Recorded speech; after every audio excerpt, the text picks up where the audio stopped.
Oui, bonjour tout le monde, c'est Jean-Philippe. Aujourd'hui, je vous propose un gâteau de pâtes Weight Watchers au cookéo. Eh bien, pour cette recette, on n'utilisera que la fonction dorée. Et puis, on utilisera notre four pour compléter la recette. Alors, pour cette recette, il vous faut 140 g de pâtes. C'est pour 4 personnes, avec 2 œufs. 100 g de jambon, ça vous fait 2 tranches de jambon que vous coupez en morceaux.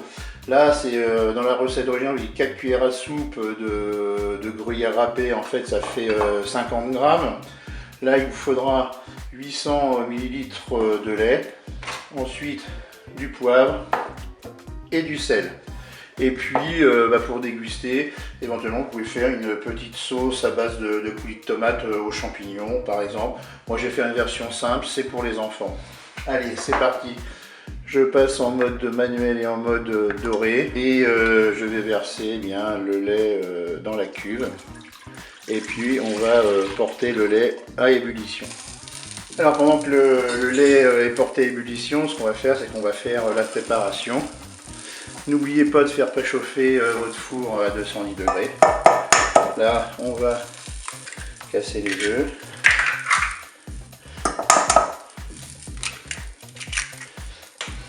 On va battre les œufs.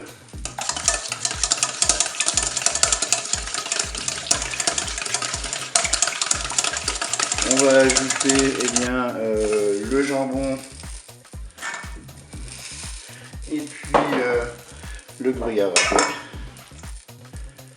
On mélange tout ça. On va poivrer légèrement et saler. On rectifiera l'assaisonnement au moment de déguster.